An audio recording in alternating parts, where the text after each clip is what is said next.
Machiegni janeno mar Lolwe TV kamoro amora maintieno bende koro ikete tipo mari achiel oganda mag oganda onagi kae. Kendo arwak ni machiegni chenro mar kuku mar wach ma bende koro wakelo ni weche mopogore opogore. Otieno ma kawuono wadwa ng'iyo anena weche moteno gi weche mago mag somo, ywak mag jopuonj, wach COVID-19 kaka inyo wechego mago mag somo bende wadwa ng'iyo kae. Ka studio wantiere kae to kod jagoro mar riwruok ma jopuonj miluongo ni KUPPET mane county ma Kisumu mangima Zabulon Awange ma wan godo e studio ka iluonga ni Jeso Monde lo Haron Otieno abro tayo chenro ne nyaka giko mar machiegni ahinya mwalimu. Erokamano. Inti maber. Antie kare. Wang'i anena wachaka nena gi wechego mago ywak mag jopuonj. Un ywak wuok rum, un ywak higa ka higa.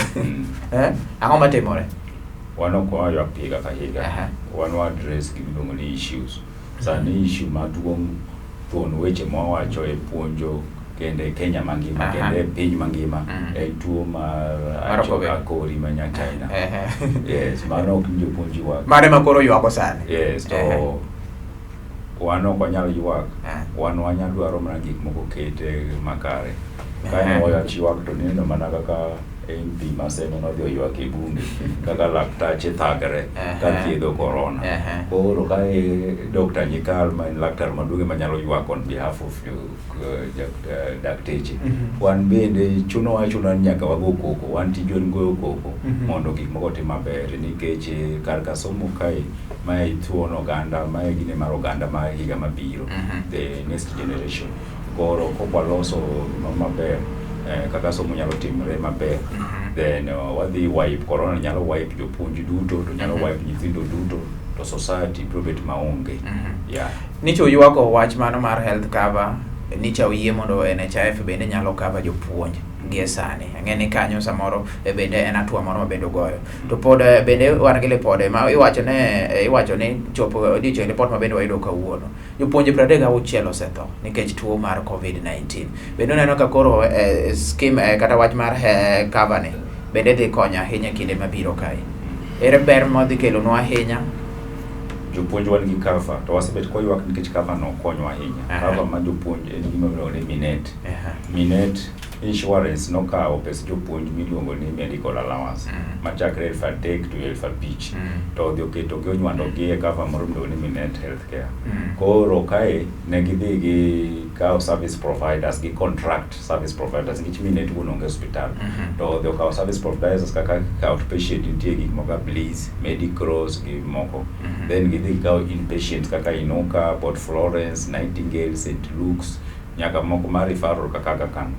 Koro shida ma osebedo maduong' en ne ndalo corona ni, despite the fact ni wago koni cover ma jopuonj ni pod ok en effective ahinya. Ndalo corona ni to weche no osebedo matek ahinya nikech kane jopuonj thagre ni odhi hospital to nitie suspicion ni japuonj nigi corona kata ofuolo matin, to nitie kaka Minet ne deko ga tero gi e thieth. To mayo miyo wase lose jopuonj mang'eny. Ng'eny jopuonj matho ok tho ni githo gi corona. Ng'eny githo nikech there was a lapse in the services. Koro jopuonj mosetho so far nang'eyo gi jopuonj 40. So nitie moko motho not because of corona. Ma motho gi corona to gi 40. To nitie moko motho because there was delay. Nitie ndalo mana nagoyo koko ka Kisumu kae. Ka japuonj moro goyo na sim ni en e hospital to pok otere ka thieth. Pod jogi dwaro timne COVID test. Ne japuonj Evans Ondune puonjo Dagothim. Koro ka gocho ni jo Minet to giwacho ni they are looking into it. To jo Nightingale no wacho no konya chako thiedho japuonj no nikech pod onge test, onge giminyalo timne go test mar ginene mar COVID-19. Kochopo saa 8 to koro ka jogo wacho ni koro gi refer to Russia nikech Russia ema nitie gi instruments make testing go. Kochopo saa 12 to bedo admitted Russia no. Koro nen Saturday to kwere ni koro indita nyaka Monday. Kibro thiedhi, kibro timni test mar corona eka wachak thiedh. Japuonj no notho saa 2 otieno. Test mar kane waseike to test mar corona no wuok negative. Koro ka negative nyiso ko tho gi corona. Koro mapenjo ni wachak wadhi wa exhume body ma japuonj no wachak thiedhe. Ema ne wagoyo koko kwa wacho ni hospitande gi owe suspicious moko manono. Ok no wan jopuonj watamre ni kik timnwa COVID test. O timnwa COVID test to at the same time o chak thieth immediately. nikech ok nyal keto ni ng'ato fuolo matin kata ng'ato sis wan jara ting'nwa sneeze kata wacho ni God bless you. Yes, wach mar timo test ni wach dwa ni mondo pim jopuonj bende osechopo okang' mane ang'e ni mano jok moro osegolo mondo time test nikech iyudo ka school sani students I mean teachers kata jopuonj bende koro ne nitie gi tuone be nitiere mpango no ma samoro neno ka dhi self through. Yes, nikech test okay, sani to wacho nitie sinyosi yie ni koro minute cover dhi cover nyaka corona yes koro nya China. But remember ni test ne 1,900 kata 1,000 the cheapest test. Seche moko yudo ka japuonj onge kata nyaka school. Yes, that pesa. Koro test osetim. So far we are aware of cases with jopuonj mang'eny mose survive. Mano team ni it's suspicious nitie moko mano Kisumu County yes nitie mang'eny mano yud gi corona to kete isolation omithieth bo survive most survive beng'eny but mano nyiso ni kara as much as one kaka jopuonj wa demand ni health care ma jopuonj must be given priority one demand kaka iwacho no ywak no ni risk fund be nyaka medwa next year nikech seche makoro ma wan gi partial reopening next year January calendar osewuok wadhi bedo gi full reopening to kae partial reopening ni ema waneno ni okang'o moket ok en kango moromo kabisa nikech social distance pok oromo nyoro nyawuoth e skunde nyisa ni desk maneno kike secondary we do not need desk in secondary one need infrastructure buildings desk go gin gik midware primary. Yes. Kwa ng'eyo wachno iwacho ni samoro gi so yudo ka social distancing pok oketi nicho ywago pesa moro ka kene 2 months ago akene osechopo sani funds mane tikedo ne school ma school ikre go pesa no pok okel instead nyoro nyaneno ka jo ne giwuotho e skunde manyando ka gipogo mana desk e secondary school. Remember ni secondary schools ng'eny secondary schools in Kisumu, Nyanza gi parts of Kenya gin ga gi space matin. Ng'eny onge kata ka pap mituge mpira. Skunde mek primary ema niga gi spaces madongo. Ma nyithindo koko somo e classes nyalo somo kata oko. Yes. To en different primary ma private. Private schools mek primary ng'eny gi onge spaces. Public schools nigi spaces nyaka hapa. Koro social distance won't be a problem. Wadwaro desk hotel kucha. To secondary kae wangi kaka wanyalo dine nikech skunde mang'eny onge spaces nafas getin ibo yudo ni pap magituge mal pap ma primary. Yes, wen plans mag pimo nyithindo be nikech jopuonj biro pim to nyithindo be it's the duty mar the sirikal mar pimo gi. It's the duty and nyithindo igone nitie cover gi miluongo ni NHIF masani cover nyaka nyithindo go. Koro sirikal onego ng'i kaka gin mage preparations ma wacho ga the structure mani onego bedi ni periodically nyalo pim nyithindo gi kata kapok giduogo in January nikech kok watimo magi to wadhi bedo gi a lot of issues.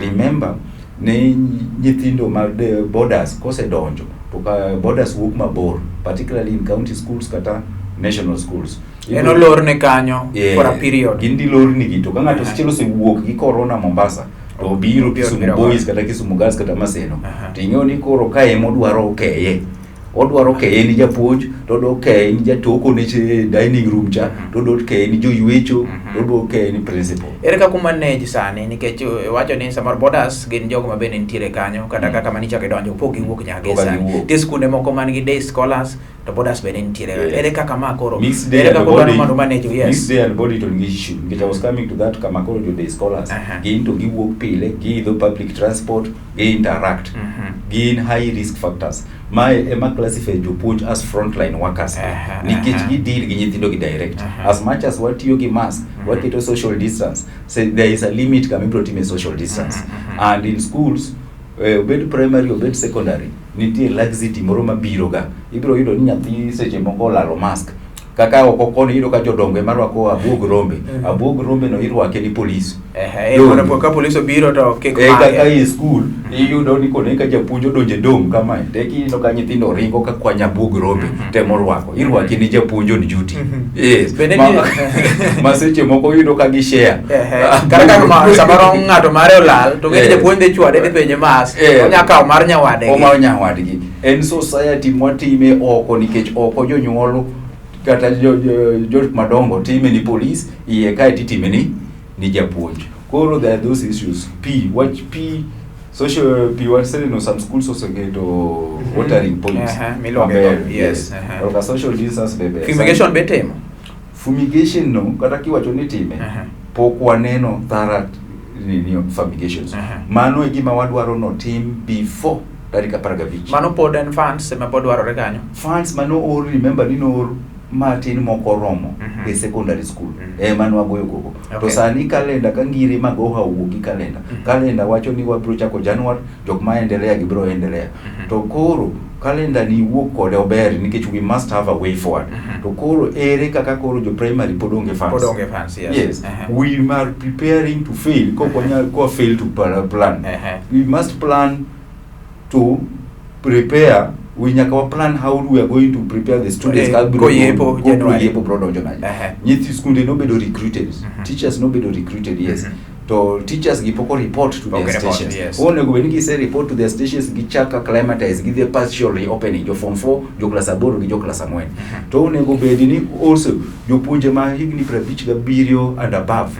Nego jo ni 57. Wabire mano. Wewe yue matin ga nikech aneka tielo mano mokwongo sirumo wadhi twaduoga nena kende tielo machielo wang'e to jopuonje ma higni 58 ka dhi nyime gi jogo man gi underlying condition to ginto be osechaka en gima oseketi e tim koso mana kete mana kanye chenro ni mar kuku mar wach mabende koro wami weche go koteno weche mago mag somo. Wan gi wendo marwa e studio jagoro mar Kupete County ma Kisumu Zablon Awange mabende koro watwak koro bang' thuolo achiel kendo chak waduogo wadhi nyime.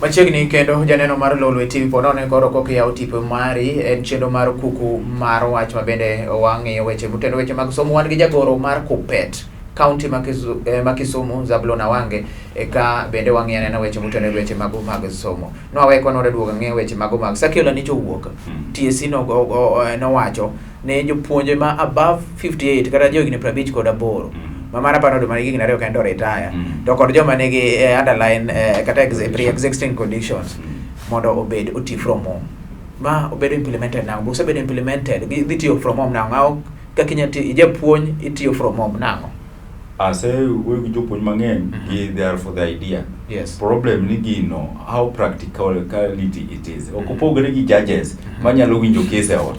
To koro mai unless wadhi online learning Zoom ke classes. Yes, but we demand ni ka oknyal reto jogo mi early retirement. Ko kamano to gibeda ot kwarito retirement ichulo gi normally.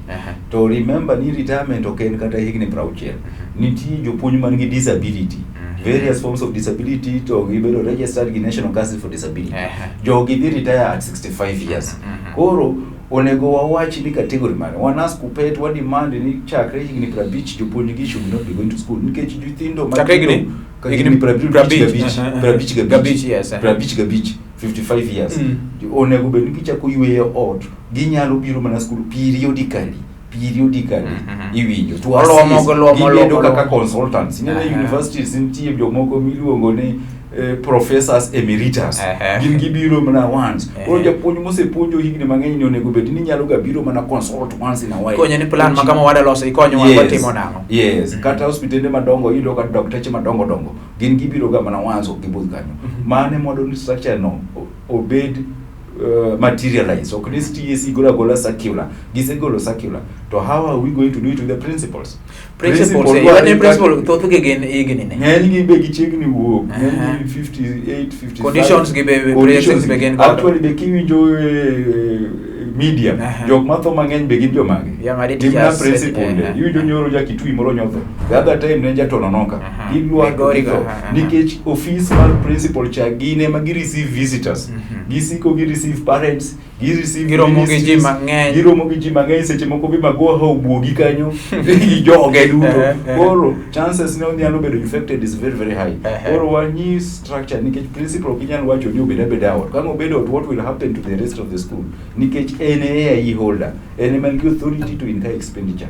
Koro as a union, what were proper structures? Mangi so ni recruitment no setima teachers yes, but we recruit mondo wamed jomoko. That is a proper preparation. Nikech jopuonj go ema alidhi alleviate gimiluongo ni social distancing ka ging'eny ma ng'ato ka ng'ato koro mi nafas gima this recruitment mano tim ne teachers ni ang'eni pok gi report ang'o miyo ne pok gi report nyaka sani ni rito nyaka next year koso nikech aba ni recruitment icho tim around kok en August to September ka nitie gik moko pok kuno matek to wang'eyo gimomiyo sirikal nyalo wacho ni rito Januar 1 to wang'eyo ni gitemo save pesa mar dweche 4 gi ya mondo gichulo gi gichak chulo gi Januar gire por mondo chulo gi gichak chulo gi Januar gichak chulo gi Januar kineno ni sani ka gi sani be students thin yeah mano is the main reason to waneno ni ka isi recruiting ato we ng'ano chak dhi kucho chak imiluongo ni acclimatization but jopuonj kar coming back we need seriousness from the government wacho ni as per the UNESCO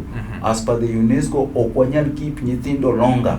It is against the rights mek nyithindo nyathi obeta onge gima timo chon jo university ema nyalo bedo oko for 6 months 8 months to keto ja class beach ni obeto oko kata ja form 3 obeto oko to ja class 4 ni school it beats logic donge ni ja class 3 ni ja class 1 ni oko to ja class 4 ni to mundu gokinyi ka gi school we must return these students to school. To kwa return we must have structures. So jimongi structures no omwom should not be an issue.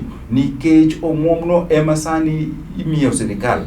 Wan Kenya wan gi pesa, ni pesa itiyo godo marach. Emini no kaka no miwa face mask, ni miwa PPE no pesa make COVID-19 gi Ministry of Health to no dhi olala. Ka wanyalo seal loopholes ma pesa gi nyalo lal.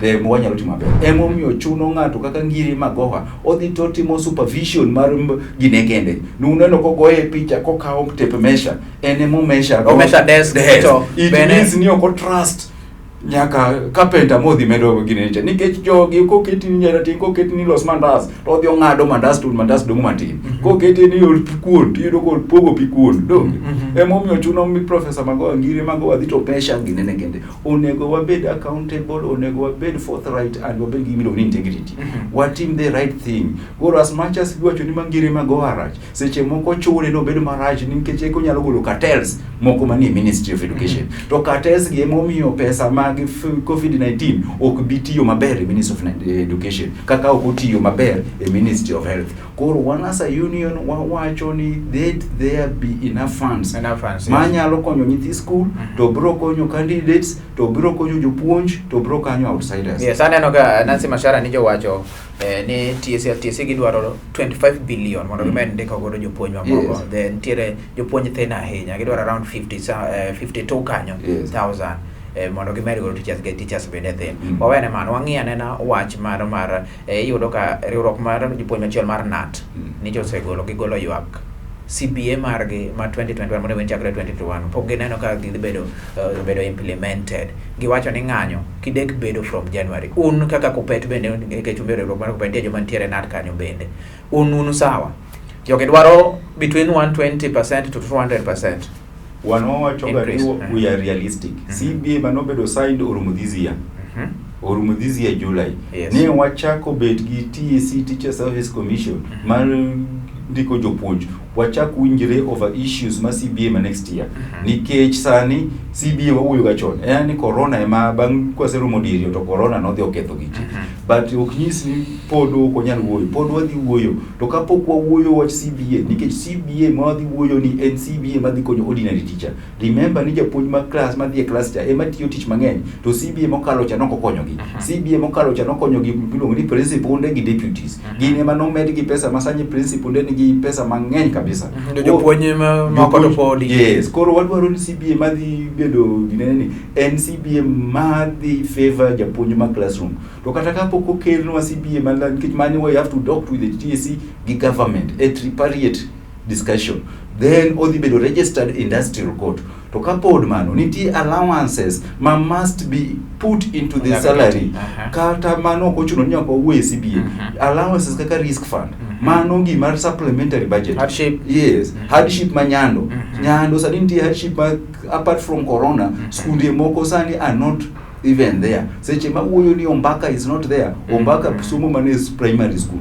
Iwinjo. Koro wadwaro hardship manyalo, but above all jopuonj maduto mar Kenya mangima wadwaro risk allowance nikech one frontline workers mar COVID-19. Ok ni risk allowance no dhi konyowa gi thiedhowa gi corona, but an appreciation kaka notim ne medics jo thieth ni chamuru pesa ni at least mondo unen sirikal is aware of your plight. E gima wadwaro sani before January no. Koro ka gigi oket in place wenyalo dhi the way magine. To koro ka CBA wawacho ni CBA pod wawuoyo gi TSC, to wawuoyo gi sirikal, ne gise assure us ni gimwa bro winjire. To percentage no mar basic salary must be had.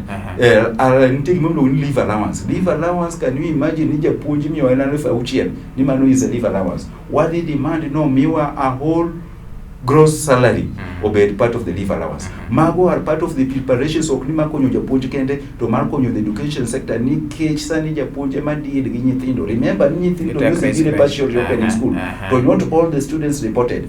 Nyithindo moko nosedhi katedo, moko dhi timo fishing. Remember ni jonyuol gi mang'eny nobedo laid off. Nobedo laid off kuonde ma gitiye kaka otende and the rest nikech corona. Koro nyaka gi supplement economy maru od gi cha. Wang'ane na bende wang'ane na skunde obed affected. Bende skunde obed affected e COVID-19 Kisumu County kata mane oseyude students moko mamiyo olore kata partially kata olor ne ji kanyo mondo gi the isolation kaka oneno katimore parts of Kenya moko. As a union we do not recommend loro ma school ko yud gi COVID.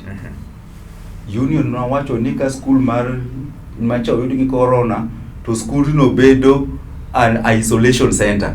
Okidhiembe nyithindo gi ni koro dhi uru ot gidhi spread corona no ne jonyuol. Nitero ne jonyuol kucha. Yes. So far gino wasewinje Western ema nong'eny. Skunde mek Western. Western, yes. Moro be nya winjo yo Central kocha. But in Nyanza and particularly Luo Nyanza wan gi isolated cases. Okay. Wan gi isolated cases like nyithindo gi jopuonj. But should be managed. Should be managed. Nikech seche ma gigi timre to the expense mek nyithindo go seche ma go fall more on the parent, on janyuol. And the expense mar thieth mar suspected case. Okwachi seche moko gin corona. Gin chakoga as a suspected case. Suspected case of jopuonj kaka ma Kisumu. Ne moko nitero district, moko itero Russia. To gibedo managed. Sometimes at the cost of the japuonj himself.